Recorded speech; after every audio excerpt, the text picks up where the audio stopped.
going on, my chemical industry family, partners, and friends? Welcome to the reboot of the Smartasses podcast, where we continue to let borons be borons. Now, I would like to blame our short hiatus on lengthy negotiations over dramatic contract disputes, including high demands for fancy cars, bottled service, and green rooms full of green peanut M&Ms. But let me play it to you straight. We officially were out there trying to pick a sponsor. And guess what, folks? We have one. Univar Solutions. The U, as I like to call it, offers the reliability that delivers. No matter if your chemistry grows, flows, or knows, Univar Solutions is a valued partner you need to bring to the right product, to the right solution at the right time. So go to univarsolutions.com today and find your right solution.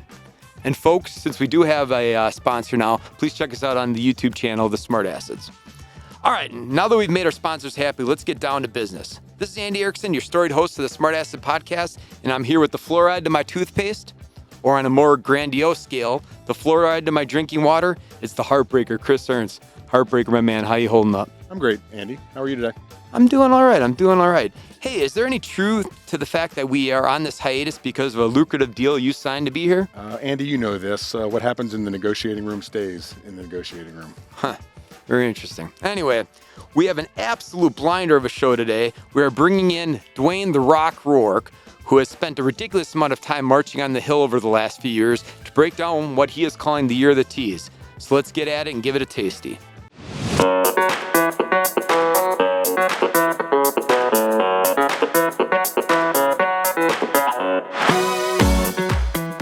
Dwayne, my man, welcome to Smartasses Reboot. How you doing? Doing good. Now, I'm sorry, I'm going to call you guys out here. I see the T-shirts. Obviously, for our podcast listeners, they're not going to see the T-shirt, but if they go to the YouTube channel, I know they will. But obviously, you're wearing the Chris T-shirt, Andy, and Chris, you're wearing the Andy T-shirt. Are you guys just showing love for each other? Nothing but love. Every day. Well, I wish the love, you could take some of that love and put it in Washington, because that's unfortunately is where you're right. We've been spending a lot of time as we've been looking at the T's of our industry. Includes tariffs, of course, trade, transportation, taxes, TSCA, and President Trump. But knowing that we don't have all the time in the world today, I understand you wanted me to focus on tariffs. Is that correct? That is correct. But before we jump into that, Dwayne, like we always do, we have a little quiz, a little game show we'd like to play. Any interest in playing with us? Absolutely.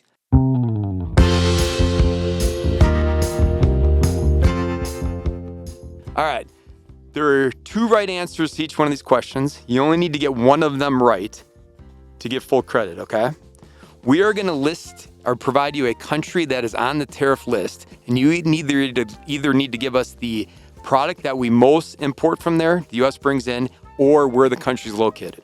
Wow. Okay. I will do my best. All right. We'll start out with an easy one. Lesotho. Is that one of the uninhabited islands that... There is people that actually live in Lesotho. Lesotho. All right, Lesotho. Okay, Lesotho is in the South African region. All right. Okay.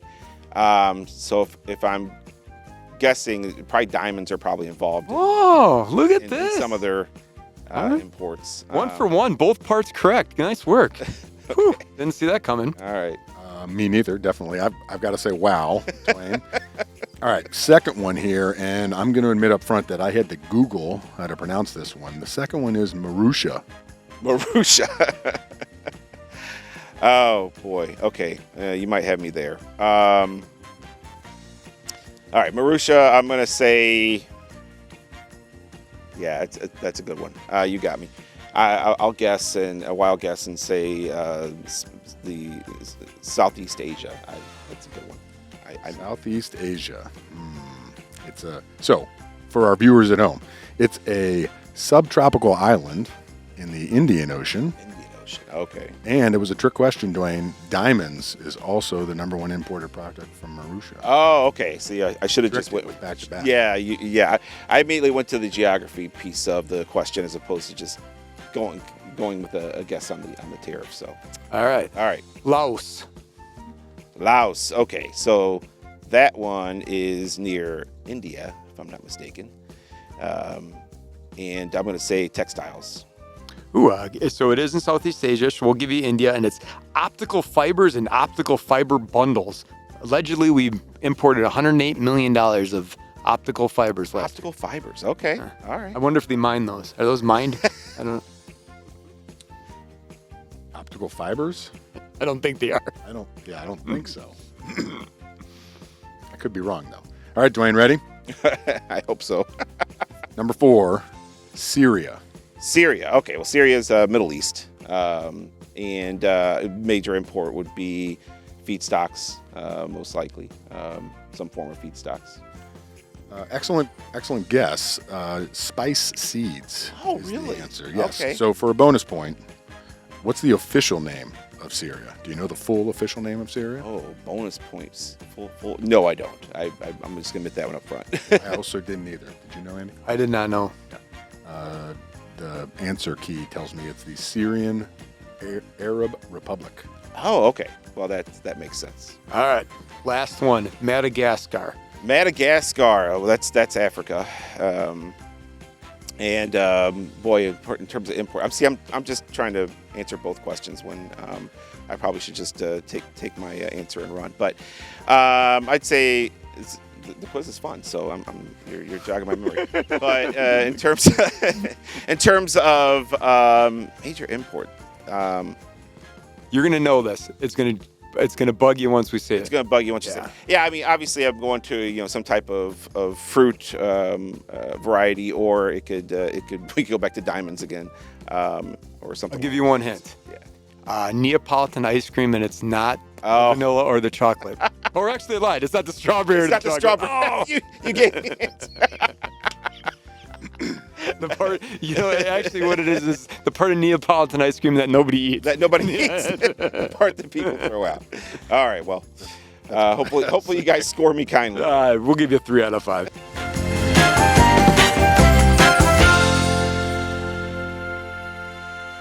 Anyway, enough about that. Let's get into the meat and potatoes. All right. Before we do, give us a little background on who is Dwayne Roark and what makes up Dwayne the Rock. Oh, well, I've been in the chemical industry since 2008.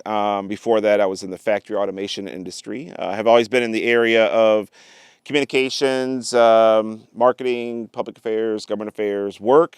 And, at the end of the day, what's kept me in the chemical industry, I'd say, is honestly, there's always something that is happening in this industry. It is probably one of the most dynamic industries out there. It is the least from boring that you could probably find. And obviously that keeps things interesting and, helps keep me employed, in all honesty. So Dwayne, you mentioned this a little earlier around 2025 being the year of the T's. Tell me a little bit more. Explain why you say that. Well, it's there's a lot of different types of policies or legislations or both or executive orders that are impacting these different areas of our industry. And these aren't new topics, by the way. It's just with a new administration, though, and this goes for any administration, so this isn't a political statement. For any new administration, there's always opportunity. There's always opportunity for you to bring up the topics that are most relevant for your industry and see if you can get those put together in some type of legislation and get them introduced or reintroduced. It also gives an opportunity for you to educate new members of Congress, because now we went from the 118th Congress to the 119th. So that gives us an opportunity to step up and really make our voices heard in a new and different way.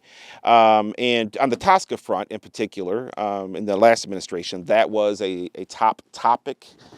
Say that 5 times fast. That we really focused on because there was just simply a lot of regulation coming from the EPA level in the United States, and even, of course, at the EU level in the EU Commission. And a lot of that was stemming from different types of approaches that were being taken that were really based off of NGO or non-government organization idea and influence. So you had the Green Act, or the Green Deal, as it was also called on the European side, that was influencing, as it was being called, the Green New Deal in the United States side. And that was a lot of what President Biden ran on and won, of course. And so we really spent a lot of time in that specific area, and we also saw, due to issues that took place in East Palestine, Ohio, with the unfortunate derailment that led to some spillage of some chemistries. That also led to some extra work that we had to do on the transportation side, along with the usual pieces that we're always focused on in transportation, which is making sure that we essentially have a strong logistics network to support our supply chains. But with all that being said, now we're seeing good movement on the TSCA side, which is with the new administration, and that's never a bad thing, right? We're always going to take advantage of those opportunities, but now we of course have new issues that are popping up, mainly around, of course, tariffs, which is leading a lot of headlines right now in the United States and around the globe. So tariffs aren't a new thing. Can you kind of give us a little bit of a history? I mean, I know we got Dimitri here in with us, and we probably don't have to go that far back, but can you give us a little history on like the tariffs? Where did this come from? What's the purpose? Yeah, I mean, you're 100% right. There's nothing new about tariffs. It's not like we didn't have tariffs in place already. Tariffs actually, for the United States, you could go all the way back to the Tariff Act of 1789.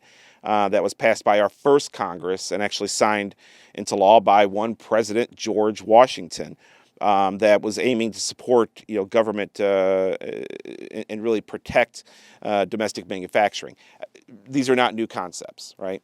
And of course, that has led to other types of tariff extensions and tariff legislation, and with going for our industry in particular, if you look at the going even back to the Tariff Act of the 1930s, I believe, or 1913, excuse me. At that time, Germany produced about 75% of the world's dyestuffs and almost all the world's dyestuff intermediates, and that was all prior to World War I. And in one way or another. So under the Tariff Act of 1913, as I said, the rate of duty on most of the coal tar dyes was about 30% based on foreign value, while others were duty free. So the duties on intermediates ranged from 5 to 15%, most being 15% with coal tar crudes, and so that really helped ease some of the concerns around Germany holding a potential monopoly, or at that time what was deemed a monopoly. But you could easily follow and look and follow the script and see how those beginnings in the United States of tariff acts have been refreshed and revamped with as new members of Congress have come on board and as new Congresses have taken form under new administrations. So for our industry, once again, it's a bit of a complex history, simply because our industry can really when you're looking at tariffs and the chemical industry, it can produce a mixed bag of results, right? But mainly tariffs are there to really form some type of protection, where tariffs can protect domestic chemical producers from foreign competition. They are also there to help with supply chain disruptions or potential supply chain disruptions, but sometimes they cause supply chain disruptions as well. So that's part of the mixed bag. And then naturally, what we're talking about right now a lot in the media: retaliation. Reciprocal tariffs, of course, is the fancy term that's out there right now. But retaliation is what you can experience when you start introducing new tariffs, and of course that can lead to a trade war. And that is what none of us, I don't think, are ever asking for. None of us are. I don't think anyone wakes up saying, "Hey, I want a trade war today." But at the end of the day, it's a negotiation, and so that's where our industry just simply has to be smart in how we view each of these pieces of right now executive order, and then learn from them as well, and then understand where we can be kind of the sound voice in the room when we have that opportunity to help find the middle that is beneficial to everyone. Thanks, Dwayne, for the the history lesson for sure. Maybe before we go to present day, before we go to reciprocal and retaliatory and all of the fancy words, some of our listeners, I think, might like to play the tariff game at home. And Andy and I were thinking it might be good to give everybody a few, kind of quick hitting key terms, acronyms, etc., that you may or may not use in the drinking game portion of your tariff at home game. Andy, you want to kick us off? Yeah, so to me, one big one is IOR, or importer of record. And that one is the individual or who's responsible for paying that tariff. The tariff is applied to the country of origin. So that's another one, COO, country of origin. So depending on where the product is produced and or assembled, that is where the product comes from. So as an example, if we put something together up in Canada and it came into the U.S., Canada would be considered the country of origin. And if it was the U.S. that was bringing it in, they would be the importer of record. Awesome. All right. Next one, everybody, is a mouthful. USMCA, or in Canada, it's called CUSMA. In Mexico, I would presume it might be called MUSCA. The USMCA is a free trade agreement which replaced NAFTA, essentially. The aim, obviously, to create kind of a balanced trade platform for the three countries in North America, Canada, U.S., and Mexico. Are you sure it's MUSCA, not MUSCA? Up for interpretation. Okay, so it's out there. Both are appropriately. Anyway, move Let's make on. a command decision. Let's go with Musca. I think it just sounds Kuzma Muska. Anyway, next one, duty drawbacks. And I need to read on this one a little bit because duty drawbacks is a mechanism where a portion of the duties, taxes, or fees paid on the imported goods can be refunded on those goods. So ultimately, a duty drawback would be an example of if a product was shipped from the Europe into Canada and then brought down to the U.S., you could get a drawback from it skipping that country. Potentially, I believe that's what it does. Maybe I'm a little wrong. I got to think on it. Everybody, Andy likes to leave me the long, hard to pronounce acronym one. So I get IEEPA duties. The IEEPA, also known as the International Emergency Economic Powers Act, grants the president broad authority to regulate economic transactions in response to an unusual and extraordinary threat to the U.S. national security. All right. I think we caught them up, and we probably could add a couple more definitions in the bio below. So, But don't forget the most important acronym, which is tariff itself. oh Right? yeah, Tariff itself is a tax applied to restrict imports from foreigners. TARIFF. There you go. It's almost like we put that on a T for you. I know it is. Absolutely. Let's keep rolling. Yeah. Dwayne, Absolutely. what the heck is going on in 2025? The good stuff. Yeah, the good stuff. Well, you're talking about people playing the home game, right? So for those that have been following along, I mean, really, a lot of this started on February 1st when President Trump signed an executive order to impose tariffs on imports from Mexico, Canada, and China. That was a 10% on all imports from China and 25% on imports from Mexico and Canada. And that was scheduled to go into effect on February 4th. And then, of course, on February 3rd, there was an agreement in place for a 30-day pause on the tariff threats against Mexico and Canada, as both those trading partners took steps to appease, with the administration and see if they could start negotiating. And then February 4th. That led to the 10% tariff on Chinese imports going into effect in the U.S. And then China, of course, retaliated with absolutely the same day with announcing a flurry of countermeasures. And then February 10th, that led to Trump announcing plans to hike steel and aluminum tariffs starting March 12th. And he removed the exemption from his own 2018 tariffs on steel, and meaning that all steel imports will be taxed at a minimum of 25%, and also raised the 2018 aluminum tariffs from 10% to 25%. February 13th, the day before Valentine's Day, Trump announced a plan for reciprocal tariffs, which we mentioned earlier in this podcast, promising to increase U.S. tariffs to match the tax rates that other countries charge on imports for purposes of fairness. And so this is where we start introducing language that is subjective. That's where the road is intentionally trying to lead to a negotiation. And so we've all been following this in the media, like I said, through various sources. But then on February 25th, President Trump actually signed an executive order instructing the Commerce Department to consider whether a tariff on imported copper is needed to protect national security. And he cites the materials used in U.S. defense, infrastructure, and emerging technologies as the reasoning for that. And then March 1st, he signed an additional executive order instructing the Commerce Department to consider whether tariffs on lumber and timber are also needed to protect national security and interests. And then March 4th, there was a 25% tariff on imports from Canada and Mexico went into effect, though the limits to the levy to 10% on Canadian energy. So there was obviously negotiation taking place there a little bit because you got 25% on one end, but 10% on the energy side. So, and for those that were following that in that story in the media, you might remember Canada's response, of course, was, well, we'll start shutting off power that we send into the United States. But President Trump doubled down on all Chinese imports at that time as well to 20%. And then all three countries, of course, promised retaliatory measures. And then March 5th, President Trump granted a 1-month exemption on his new tariffs impacting goods from Mexico and Canada for U.S. automakers. The pause arrived after the president spoke with leaders of the big three automakers. Mm-hmm. So, and then the March 6th, then a wider extension.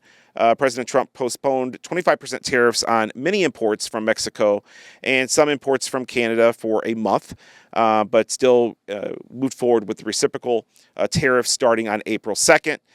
Which he started calling Liberation Day at that time. And then March 10th, China's retaliatory 15% tariffs on key American farm products, including chicken, pork, soybeans, and beef, went into effect.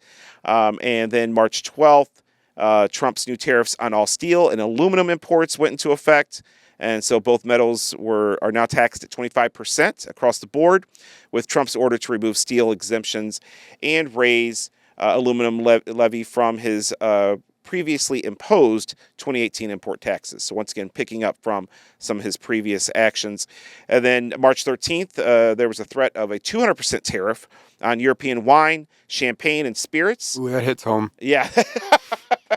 Yeah, we need that stuff when we're going through these types of announcements and negotiations. And then March 24th, Trump says he will place a 25% tariff on all imports from any country that buys oil or gas from Venezuela, in addition to imposing new tariffs on the South American country itself, starting on April 2nd. And so this was really leading up to the next actions that took place on the March 26th, were once again just building up to the April 2nd day, Liberation Day, but on the 26th, Trump said he was placing 25% tariffs on auto imports, a move that the White House claimed would foster domestic manufacturing. But of course, there are other issues that could cause. And then April 2nd happened, Liberation Day, where the long time promised and announcement came through around reciprocal tariffs, declaring a 10% baseline tax on imports from all countries, as well as higher rates for dozens of nations that run trade surpluses with the U.S. And then of course, the other countries started to respond, and that's what we're living through right now. From in April 3rd, Trump's previously announced auto tariffs began. The Prime Minister, Mark Carney of Canada, said that they would match the 25% tariff and on vehicles imported from the U.S. And then April 4th, China announced their plans to impose a 34% tariff, which President Trump has now responded to, saying that he's going to increase the tariffs on China by 50%. So once again, he's trying to get China to the negotiating table. So there's a lot of back and forth. It's like following some type of tennis match. where you just keep looking back and forth at each side, trying to understand what's going to be the next the next lob that they're going to throw over the fence. But when you look at this at the higher level, this is what makes this particular situation probably feel different than previous tariff situations, is that a lot of these negotiations are happening through the media. Typically, these you make your announcement and then you go behind closed doors, and then you come out with a solution Sure. that you feel benefits both countries and multiple industries, et cetera. But for whatever reason, this one is happening through the media. So I think that's why this feels probably a little bit different and maybe even new to some folks. We're like, wow, is this normal? Like, what are we going through here? Why are we seeing all of this? And if you look at it from an economic perspective, there are several reasons that you can point to on why we are here and why such an aggressive tactic is being utilized right out of the gate from a newer administration. I mean, new administration, right? Yeah. They've been here once, but obviously this is the second go around after a 4-year hiatus. It's kind of like the smart assets hiatus, but We weren't off for 4 years. you weren't out for 4 years. But is there an end in sight here? Like, where is the Trump administration heading? Is there an end in sight? Yeah, I mean, the end is to make a deal, but at the end of the day, they have the White House has shown the mathematical algorithm to the American people, so they're operating in a lot of transparency, which you can appreciate, because for our industry and even our company, that at least gives us a little bit more details on the table so that we can manage our business and manage our industry. But when you look at the global economy and what it has been struggling with ever since COVID. So COVID hit. Let's just go back a couple years, right? So COVID hits. We all feel that, and so does the economy. And of course, that leads to a very slow growth situation. We have kind of lived through the ups and downs of a recovery, but still have not seen the manufacturing index really pop back, right? We have seen inflation continue to be a topic of concern or discussion, even though it's gone up and down as well. So we're a bit on a roller coaster ride in terms of the global economy. A lot of that you can look to some of the tactics that were utilized by the United States and other countries at that time, but we'll just talk about the United States here for the sake of this discussion.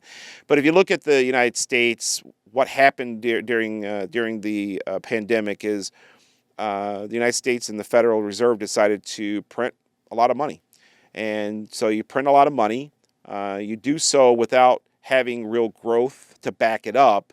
And so that does lead to what we have experienced, what we've all experienced if you go to the grocery store and try to buy your milk or eggs and see those prices continuously tick up, because it does devalue an economy to a certain extent. It does invite or introduce inflationary conditions. And so how do you counteract that?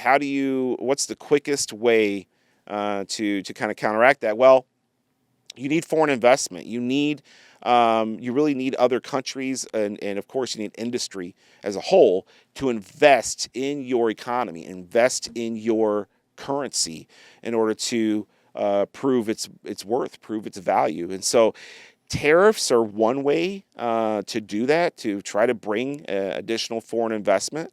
A very aggressive way to do it, and that's kind of where we're at right now. It's what we're witnessing. It's what we're feeling. Are these negotiations taking place in real time, but obviously trying to bring foreign investment back to some level of normalcy. The other side of the coin is when you look at the trade deficit, and the trade deficit's real for the United States. So that's something else that President Trump and the administration is looking at, and they're trying to solve for. I believe that there's definite there's definite politics at play. There always are. These are politicians overall. And the politics at play here are, if you look at the way that the American people voted they brought in one party almost completely across the board. And so that one party understands they have a very short amount of time to produce some real results before the next wave of elections come through, and you could see the pendulum swing the other direction pretty quick. So I think that that's what they're trying to prepare for. And once again, we could sit here, we could bring in some people way smarter than myself, and economists and others who could argue that this is either a good way to go or a not so good way to go. So we could sit and debate and argue that all day long, but I don't think that's really going to really get us anywhere. What we need to really focus on is what is in front of us at this current time. Try to eliminate as much of the noise. When I say noise, I'm talking about extra commentary that's out there around these movements, and extra speculations around these movements. But look at what's on paper. Look at it from a black and white perspective, objective perspective, and really try to understand, okay, how do we now best manage our industry and best manage our business, knowing what's in front of us and knowing what's to come. So, Dwayne, I mean, you kind of hinted at it there. What are the next steps, in your opinion, for the chemical industry? I mean, the chemical industry, first and foremost, we are the supply chain. And this is something I communicate quite often to legislators and other peoples and other people in power and other people that influence power. It's just to remind folks, first and foremost, we can never do enough awareness on who we are, what we do, and why it matters as an industry. Because as much as as I don't know how much people paid attention in their chemistry class in high school, right? So it's sometimes it amazes me how much you're talking to people who are very smart, very accomplished, but then you start educating them around chemistry, and they're just like, "Wow, I never knew, or I never thought of it that way." And then of course you have other groups that they just hear the word chemical and they just have a negative reaction to it, right? So those are some of the barriers you have to get through first. Secondly, I mean, the chemical industry, I think, needs to look at how we're sourcing product today and understand what are the options that are available. Obviously, moving to as much domestic sourcing as possible is an option, but there are other options. There are ways that you can work either around or even work with some of these tariffs to help a customer or a supplier, and that's where there is no one answer. I wish there was. I wish there was some easy stick or easy button or whatever that we could utilize to say, oh yes, boom, there we go, it's all fixed. But it really does come down to a situation by situation basis, and that's where you need people who are not just knowledgeable about the chemistry itself, but knowledgeable about the supply chain. And this is also where companies that are making goods across the globe are going to have to even look at their formulations and say, okay, right now we're using this chemistry. This chemistry is going to be more expensive to get. Can we replace that with another alternative, right? Which, once again, that may not be a bad thing, because that could possibly lead to, we all understand the complexities around reformulating. We all understand the cost around reformulating. But reformulating sometimes also leads to a final formulation that is better for the environment, right? So there's an opportunity there if a company decides, you know what, we need to go the reformulation route in order to best manage this latest, greatest tariff. Okay, great. Let's perhaps look at how we can source more sustainable options and maybe produce something that's better overall. Just using that as a fictional example, but the point is this is where we have to be closer. The chemical industry within itself has to be closer than it ever has been, closer networked than it ever has been, and really relying on each other in different ways. And then also just staying close to the tariffs that are passing through, and then looking at once again what are some of the key foundational products that we need to assess or reassess in order to keep those supply chains moving and keep goods hitting store shelves. And hopefully, we will get through some of these negotiations sooner than later, because that's the most painful part in all of this, is the negotiation piece. So that's really where we can do our best advocacy right now, is to just try to get some of these planes to land, right? Yeah. These active negotiations and the constant back and forth swings, that breeds uncertainty, and that's what leads to the volatileness of what we're experiencing. We just need some of these plans to land so that we can then assess the landscape, whether it's a new landscape or whether it's something that's just been changed a little bit, and then move forward from there before there are some serious interruptions or serious inflationary impacts to the cost of products. So, Dwayne, follow-up question on the timeline. There's an awful lot there, obviously, that the administration has announced and in the media and not, and things have stuck and things have not at this point. Related to the USMCA specifically. The Muska? Or the Muska. Just on a track. Kuzma.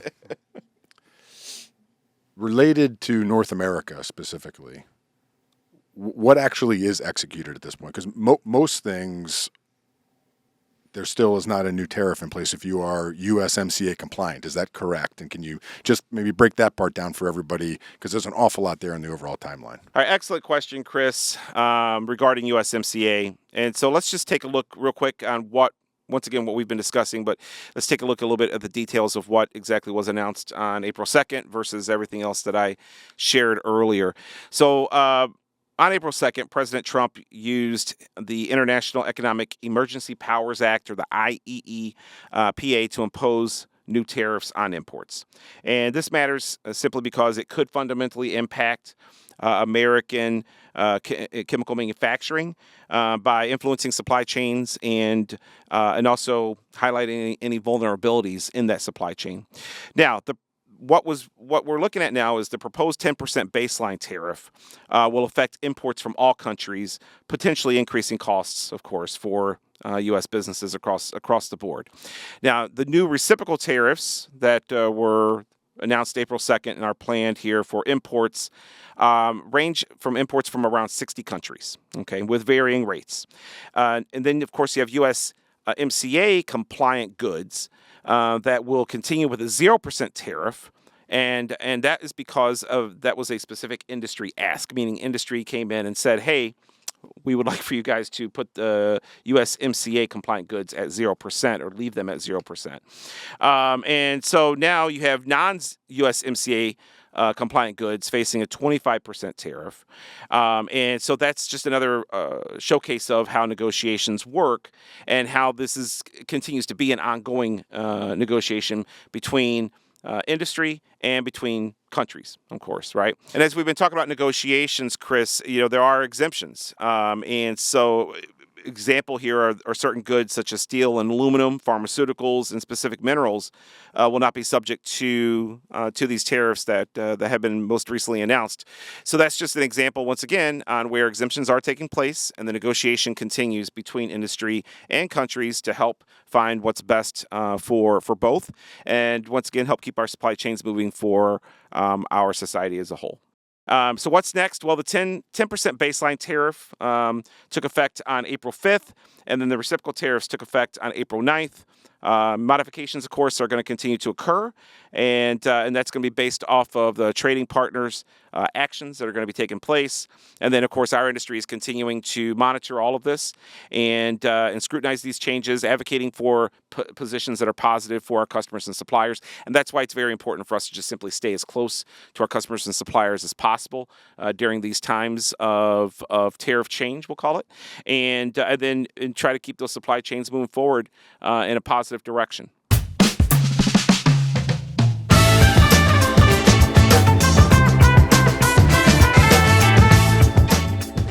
All right, chemical industry family, partners, and friends. This brings us to the end of yet another episode of the Smart Asses podcast. I'd like to thank our esteemed guest, Dwayne. The Rock. For your time. The Rock. I'd also like to thank all of our loyal listeners for joining us on this roller coaster of a topic. Buckle up, keep your hands and arms inside the vehicle, and enjoy the ride, everybody. And as a reminder, you can find us on your favorite podcast listening stations and channels. And please check us out on the Smartasses YouTube channel. You'll be amazed that the Heartbreaker is more than just a smooth baritone.